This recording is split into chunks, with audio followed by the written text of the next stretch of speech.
وقل جاء الحق وزهق الباطل إن الباطل كان زهوقا۔ الحمد لله رب العالمين والصلاة والسلام على أشرف الأنبياء والمرسلين وعلى آله وأصحابه أجمعين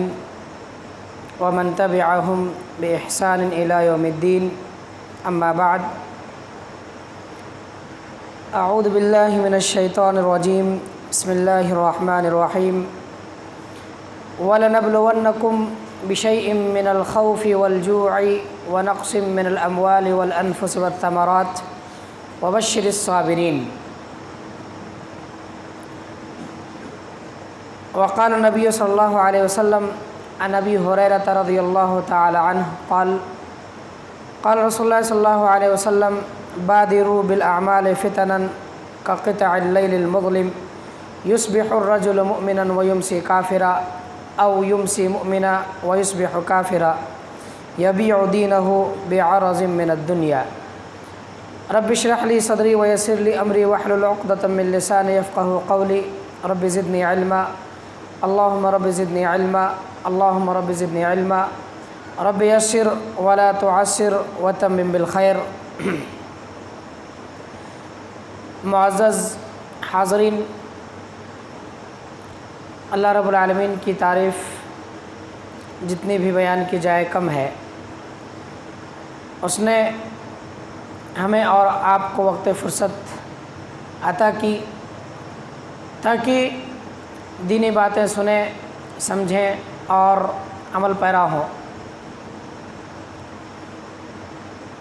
اپنے اعمال کی اصلاح کریں،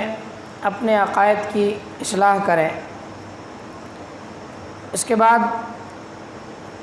اللہ رب العالمین کی جانب سے بھیجے گئے تمام انبیاء علیہ السلام کے اوپر درود و سلام کے پھول نچھاور ہوں، خصوصاً ہمارے آخری حبیب جناب محمد رسول اللہ صلی اللہ علیہ وسلم کے اوپر، جنہوں نے ہمیں اور آپ کو ضلالت و گمراہی کے گڑھے سے نکال کر صراط مستقیم پر لا کھڑا کیا، جنہوں نے ہمیں یا ہمارے اوپر آنے والے ان فتنوں سے ڈرایا، تحذیر کی، خوف دلایا، آگاہ کیا، متنبہ کیا، تاکہ ان کی باتوں کو مان کر صراط مستقیم پر ہم اور آپ گامزن ہوں، اور پھر اسی طریقے سے ان فتنوں سے ہم اور آپ محفوظ رہ سکیں۔ موجودہ دور میں پائے جانے والے فتنوں کے متعلق دو چند باتیں آپ حضرات کے سامنے رکھی جانی ہیں انشاءاللہ العزیز۔ سب سے پہلی چیز آپ دیکھیں کہ فتنوں کا آغاز کہاں سے ہوتا ہے۔ عبداللہ ابن عمرو رضی اللہ تعالی عنہ ایک مرتبہ مسجد کے اندر بیٹھے ہوئے تھے، اور پھر عبد الرحمن جو کہ تابعی ہیں، عبد الرحمن ابن عبد رب الکعبہ ان کا پورا نام ہے، عبداللہ ابن عمرو رضی اللہ تعالیٰ عنہ کے پاس آتے ہیں اور کہتے ہیں کہ ہمیں خبر دیجئے فتنوں کے متعلق۔ عبداللہ ابن عمرو رضی اللہ تعالیٰ عنہ کہتے ہیں کہ کننا مع رسول اللہ صلی اللہ علیہ وسلم فی سفر، ہم اللہ کے رسول صلی اللہ علیہ وسلم کے ساتھ ایک سفر میں تھے، فنزلنا منزلا، ہم نے ایک جگہ پر مشقت سفر کے تھکاوٹ سے جو ہے آرام فرمانے کے لیے ٹھہرنے کا ارادہ کیا، فمنا من یصلح خباءہ، تو ہم میں سے کچھ لوگ جو ہیں اپنے خیمہ کو لگانے میں مشغول ہو گئے، ومنا من ینتظل، اور کچھ لوگ تیر سیدھی کرنے لگے، ومنا من هو فی جسدہ، اور کچھ لوگ اپنی سواری کے پاس رہے، یعنی جہاں اترنا تھا آرام کرنے کے لیے وہاں پر اترنے کے بعد کچھ لوگ اپنی سواری کے پاس رہے، کچھ لوگ تیر بنانے میں لگ گئے، ٹھیک کرنے میں لگ گئے، اور پھر کچھ لوگ جو ہے اپنا خیمہ لگانے لگے یا وہ چیز جس میں رہ کر کے آرام کیا جائے، لوگ مشغول ہو گئے۔ اذ نادى منادی رسول اللہ صلی اللہ علیہ وسلم الصلاۃ جامعہ، اچانک اللہ کے نبی جناب محمد رسول اللہ صلی اللہ علیہ وسلم کے ایک منادی نے ندا لگائی، آواز لگانے والے نے آواز لگائی، الصلاۃ جامعۃ۔ الصلاۃ جامعۃ ایک ایسا جملہ ہے جس کا مطلب ہوتا ہے کہ نماز جمع ہونے والی ہے۔ بالعموم اہل عرب یعنی کہ اللہ کے نبی صلی اللہ علیہ وسلم کے زمانے میں اس جملے کا استعمال ہوتا تھا۔ اس کا مطلب یہ ہوتا کہ کوئی بڑی بات ہونے والی ہے یا بڑی بات بیان کی جانے والی ہے، اس جملے کو سن کر کے لوگ اللہ کے نبی جناب محمد رسول اللہ صلی اللہ علیہ وسلم کے پاس جمع ہو گئے۔ اس کے ساتھ ساتھ آپ دیکھیں کہ الصلاۃ جامعۃ یہ ایک ایسا جملہ ہے جو اس بات کی طرف توجہ دلاتا ہے کہ کوئی بڑی بات، کوئی خطرہ لاحق ہونے والا ہے، یا پھر اللہ کے نبی صلی اللہ علیہ وسلم کوئی بہت ہی اہم ترین بات بتلانے والے ہیں۔ اسی طریقے سے دیگر جملے اسلام کے آمد سے پہلے ابتدائی اسلام کے زمانے میں اللہ کے نبی صلی اللہ علیہ وسلم جب دعوت و تبلیغ کا آغاز کیا اللہ کے نبی صلی اللہ علیہ وسلم نے، تو لوگوں کو پہاڑی پر چڑھ کر کے بلانے کی کوشش کی، تو دوسرے تیسرے جملے جو بھی ہوں ان جملوں کا استعمال کیا۔ یہاں پر یہ بتلانا ہے کہ الصلاۃ جامعۃ اپنے اصلی معنی کے اندر نہیں ہے، نماز کے جمع ہونے یا نماز کے وقت ہونے کے معنی میں نہیں ہے، بلکہ ندا دینے کے معنی میں ہے۔ اور اس ندا کو سن کر کے لوگ اللہ کے نبی صلی اللہ علیہ وسلم کے پاس جمع ہو گئے۔ کہتے ہیں فاجتمعنا الی رسول اللہ صلی اللہ علیہ وسلم، ہم اللہ کے نبی صلی اللہ علیہ وسلم کے پاس جمع ہو گئے۔ فقال انه لم يكن نبي قبل الا كان حقا عليه ان يدل امته على خير ما يعلمه لهم۔ یاد رہے کہ مجھ سے پہلے کوئی بھی ایسا نبی نہیں ہوا، لم یکن نبی قبلی الا کان حقا علیہ، مگر اس کے اوپر یہ حق تھا کہ وہ اپنی امت کو اس بھلائی کی طرف رہنمائی کریں، ما یعلمہ لہم، جو وہ اپنی امت کے لیے جانتے تھے، وینذرہم شر ما یعلمہ لہم، اور اس برائی سے آگاہ کریں جس برائی کے تعلق سے اپنی قوم کے بارے میں وہ جانتے تھے۔ وان امتکم ھذہ، رہی بات اس امت محمدیہ صلی اللہ علیہ وسلم کی، فجعل عافیتها فی اولها، تو اس امت کے ابتدا کے اندر بھلائی رکھی گئی ہے، ویصیب آخرها بلاء وامور تنکرونها، اور اس کے آخر میں یعنی ابتدائی زمانہ جو ہے اس امت کا گزر جائے گا، اور پھر اس کے بعد ایک ایسا زمانہ آئے گا جس زمانے میں اس طرح کے بلائیں، اس طرح کے فتنے نمودار ہوں گے جن فتنوں کو تم لوگ جو ہے ناپسند کرو گے۔ اس حدیث کے اندر اللہ کے نبی جناب محمد رسول اللہ صلی اللہ علیہ وسلم نے یہ بات بتلائی ہے کہ امت کے اندر فتنوں کا ظہور ہوگا، لیکن صحابہ کرام کا زمانہ جو ہے یا نبی کریم صلی اللہ علیہ وسلم جب تک ہیں اس وقت تک نہیں، پھر ان کے بعد دھیرے دھیرے فتنوں کا ظہور شروع ہونا ہو جائے گا۔ فتنوں کا ظہور کب سے ہوا، اس چیز کو اگر آپ دیکھیں گے تو آپ کو ایک اور حدیث دیکھنی رہے گی جو کہ صحیح بخاری کے اندر موجود ہے۔ حضرت عمر بن خطاب رضی اللہ تعالیٰ عنہ کا زمانہ ہے خلافت کا، ان کے پاس جو ہے صحابہ کرام جمع ہیں، لوگ ان کے پاس بیٹھے ہوئے ہیں، کہتے ہیں ایکم یحفظ قول رسول اللہ صلی اللہ علیہ وسلم فی الفتنۃ، کہ تم میں سے کون ہے جسے فتنے کے متعلق اللہ کے نبی صلی اللہ علیہ وسلم کی بات یاد ہو۔ حضرت حذیفہ رضی اللہ تعالیٰ عنہ وہاں پر موجود تھے، انہوں نے کہا کہ ہاں میں ہوں، مجھے یاد ہے۔ فقال حذیفہ انا، کہ مجھے اللہ کے نبی صلی اللہ علیہ وسلم کا قول جو ہے، اللہ کے نبی صلی اللہ علیہ وسلم کی حدیث فتنوں کے متعلق یاد ہے۔ عمر رضی اللہ تعالیٰ عنہ کہتے ہیں کہ ٹھیک ہے مجھے بتلاؤ۔ تو انہوں نے کہا کہ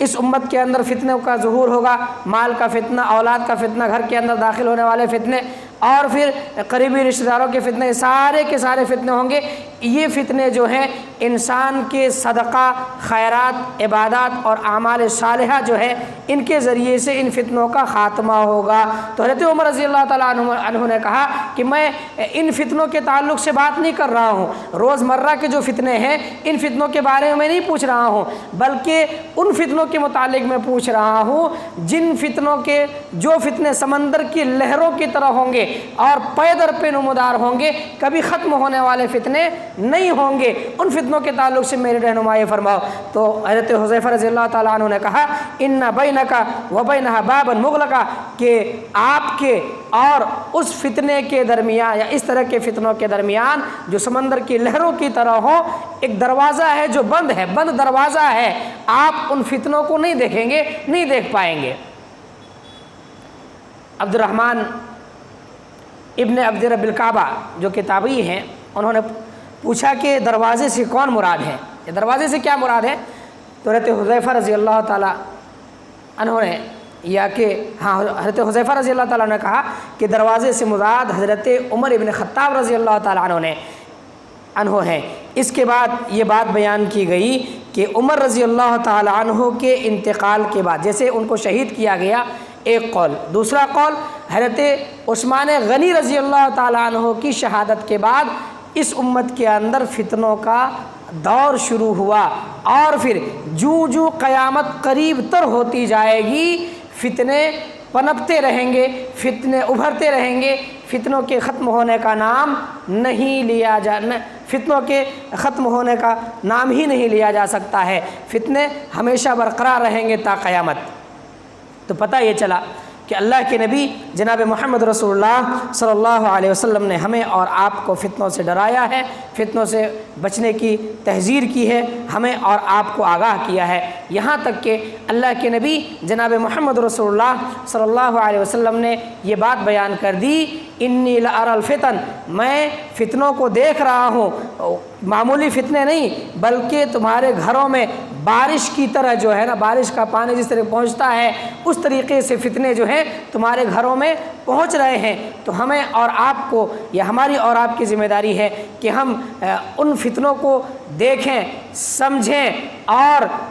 جو بچاؤ کے تدابیر ہیں وہ تدابیر اپنانے اور اختیار کرنے کی کوشش کریں۔ اب اس کے بعد آپ دیکھیں کہ فتنہ جس کے تعلق سے قرآن کے اندر بھی تحذیر کی بات آئی ہوئی ہے، بچنے کے لیے کہا گیا ہے واتقوا فتنة لا تصيبن الذين ظلموا منكم خاصة، کہ اس طرح کے فتنوں سے بچو جو فتنے نمودار تو ہوں گے ظالموں کی وجہ سے، لیکن صرف اور صرف مخصوص لوگ جو ظلم کرنے والے ہیں ان فتنوں کا شکار وہی نہیں ہوں گے، بلکہ نیک اور صالح جو لوگ ہوں گے وہ بھی ان فتنوں سے محفوظ نہیں رہ سکتے۔ اسی طریقے سے اللہ کے نبی جناب محمد رسول اللہ صلی اللہ علیہ وسلم نے بھی ہمیں اور آپ کو بارہا ان فتنوں سے آگاہ کیا ہے۔ فتنہ اگر بات کریں گے معنی کے، لفظی معنی کی، تو اس کا مطلب ہے الابتلاء والاختبار، آزمائش، امتحان۔ اللہ رب العالمین نے اپنے کلام مقدس کے اندر ارشاد فرمایا وَلَنَبْلُوَنَّكُمْ بِشَيْءٍ مِّنَ الْخَوْفِ وَالْجُوعِ وَنَقْصٍ مِّنَ الْأَمْوَالِ وَالْأَنفُسِ وَالثَّمَرَاتِ وَبَشِّرِ الصَّابِرِينَ۔ وَلَنَبْلُوَنَّكُمْ بِشَيْءٍ مِّنَ الْخَوْفِ وَالْجُوعِ، کہ ہم جو ہے تمہیں آزمائیں گے بھوک سے، خوف سے، وَنَقْصٍ مِّنَ الْأَمْوَالِ، مال کی کمی سے، والانفس، جان کی کمی سے، والثمرات، پھلوں کی کمی سے۔ اس آیت کریمہ کے اندر ایسے چیزوں کے ذریعے سے آزمائش کی بات ہو رہی ہے جن چیزوں کی آزمائش کوئی بڑی آزمائش نہیں ہے، یعنی کہ مال کی کمی ہو جانا، کسی کا انتقال ہو جانا، یہ سب چیزیں جو آزمائش کے طور پر آیا کرتی ہیں، تو اس میں انسان، اس طرح کی آزمائش میں انسان صبر وغیرہ سے کام لے لیا کرتا ہے۔ اب اس کے بعد آپ دیکھیں اصل معنی یہ بتلانا تھا امتحان، ابتلا، اختبار، لفظ فتنہ کا معنی، اور پھر اس کے ساتھ ساتھ یہ بات امتحان کے طور پر آپ دیکھیں اللہ رب العالمین نے 2 فرشتوں کو بھیجا، وَمَا أُنزِلَ عَلَى الْمَلَكَيْنِ بِبَابِلَ هَارُوتَ وَمَارُوتَ وَمَا يُعَلِّمَانِ مِنْ أَحَدٍ حَتَّى يَقُولَا إِنَّمَا نَحْنُ فِتْنَةٌ فَلَا تَكْفُرْ۔ جادو سیکھنے کے لیے یا سکھانے کے لیے اللہ رب العالمین نے 2 فرشتوں کو مامور کیا، لیکن وہ سکھاتے تھے کس طور پر؟ پہلے آگاہ کر دیا کرتے تھے وَمَا يُعَلِّمَانِ مِنْ أَحَدٍ حَتَّى يَقُولَا إِنَّمَا نَحْنُ فِتْنَةٌ، پہلے خبر کر دیا کرتے تھے کہ سیکھ تو رہے ہو مجھ سے، لیکن یہ جو ہے فتنہ ہے، یہ آزمائش اور یہ امتحان ہے۔ تو یہ اس قبیل سے ہے کہ ایک استاد جو ہے یا ایک آدمی، ایک عالم جو ہے دیگر ادیان کی باتوں کو سیکھتا ہے، دوسرے مذاہب کا علم حاصل کرتا ہے تاکہ اس کو سمجھے اور دفاع کرے، اس کا دفاع کرنے کے لیے، ڈیفنس کے لیے دوسرے مذاہب کا علم حاصل کرتا ہے، اس کو سمجھ کر کے اچھی طریقے سے دین اسلام کی طرف لوگوں کو گامزن کرے، لیکن آگے چل کر کے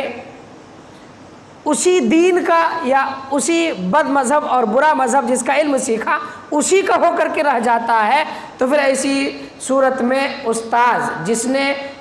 دوسرے مذہب کا علم سکھایا اس کی ذرہ برابر بھی غلطی نہیں ہے۔ سیکھنے کا ارادہ، نیت کیا تھی، قصد کیا تھا؟ یہ تھا کہ شریعت اسلامیہ کے اوپر جو بھی انگلی اٹھانے کی کوشش کرتے ہیں یا جو الزامات عائد کیے جاتے ہیں، ان تمام جو اشکالات ہوا کرتے ہیں ان تمام چیزوں کا جواب دیا جائے اور اسلام کا، مذہب اسلام کا دفاع کیا جائے۔ اس مقصد سے غیر مذہب کا علم سیکھا اور سیکھ لینے کے بعد جو ہے اسی مذہب کا ہو کر کے رہ گیا، اسلام سے پھر گیا، تو اس میں سکھانے والے کے ذرہ برابر بھی غلطی نہیں ہے۔ اسی قبیل سے جو ہے اللہ رب العالمین نے دو فرشتوں کو، ہاروت اور ماروت کو مامور کیا تھا، ساتھ میں یہ خبر کر دیا تھا کہ یہ جو تم سیکھ رہے ہو یہ فتنہ ہے، یہ امتحان ہے، یہ آزمائش ہے۔ اور پھر اسی طریقے سے لفظ فتنہ جو ہے کبھی کبھی عذاب کے معنی میں بھی استعمال ہوا کرتا ہے۔ بات آئیے آپ کے سامنے، وَاتَّقُوا فِتْنَةً لَا تُصِيبَنَّ الَّذِينَ ظَلَمُوا مِنكُمْ خَاصَّةً، کہ ظلم کچھ لوگ کرتے ہیں اور خمیازہ جو ہے اس ظلم کا سارے کے سارے لوگوں کو بھگتنا پڑتا ہے۔ تو اس طریقے سے، اور پھر ظلم کبھی کبھار یہ فتنہ جو ہے کبھی کبھار فساد کے معنی میں بھی استعمال ہوا کرتا ہے۔ لَقَدِ ابْتَغَوُا الْفِتْنَةَ مِنْ قَبْلُ وَقَلَّبُوا لَكَ الْأُمُورَ، منافقین کے تعلق سے اللہ رب العالمین نے اپنے آخری حبیب جناب محمد رسول اللہ صلی اللہ علیہ وسلم کو آگاہ کرتے ہوئے فرمایا کہ یہ تو ایسے ہی ہیں جو تلاش کرتے رہتے ہیں فتنہ اور فساد کے راستے اور طریقے کو۔ لَقَدِ ابْتَغَوُا الْفِتْنَةَ مِنْ قَبْلُ، اس سے پہلے بھی فتنے اور فساد کے راستے کو تلاش کر چکے ہیں۔ وَقَلَّبُوا لَكَ الْأُمُورَ، اور یہ بات جو ہے اس سے پہلے بھی ہو چکی ہے۔ اب اس کے بعد ایک اور بات یہ کہ وَإِنْ أَصَابَتْهُ فِتْنَةٌ انقلب عَلَى وَجْهِهِ، جب کوئی آزمائش کی بات آتی ہے تو پھر ایسی صورت میں چہرہ پھیر لیا کرتے ہیں یا فساد کی طرف جو ہے مشغول ہو جایا کرتے ہیں، منہمک ہو جایا کرتے ہیں۔ یہ بات اس آیت کریمہ کے اندر بتلائی گئی۔ تو پتہ یہ چلا کہ فتنہ جو ہے کبھی امتحان، ابتلا، آزمائش کے معنی میں، کبھی عذاب کے معنی میں، کبھی فساد کے معنی میں، اور پھر اسی طریقے سے دیگر معنی کے لیے بھی یہ لفظ مستعمل ہے۔ تو ہمیں اور آپ کو دیکھنا ہے کہ ہمارے اور آپ کے سامنے جو فتنے اور آزمائش آیا کرتے ہیں وہ جو ہے آلام و مصائب کی شکل میں آتے ہیں، مصیبتیں اور پریشانیاں ہمارے اوپر آتی ہیں، آزمائش ہوا کرتی ہیں اللہ سبحانہ و تعالیٰ کی جانب سے۔ تو ہمیں اور آپ کو اس میں صبر سے کام لینے کی اشد ضرورت ہے اور کھڑے اترنا ہے۔ اسی طریقے سے خوشحالی، بدحالی، بیماری، صحت و تندرستی، فقر و فاقہ، مال و دولت کی کثرت یا مال و اولاد کے ذریعے سے اللہ رب العالمین نے فرمایا انما اموالکم و اولادکم فتنہ، کہ مال اور اولاد جو ہیں یہ تمہارے لیے فتنہ ہے، آزمائش ہے۔ کس طرح سے انسان جو ہے دنیا داری میں مشغول ہو جاتا ہے یا مال و اولاد کی محبت اس قدر ہو جایا کرتی ہے کہ اللہ رب العالمین کی اطاعت اور بندگی سے غافل ہو جاتے ہیں۔ سورہ فتح کے اندر اللہ رب العالمین نے فرمایا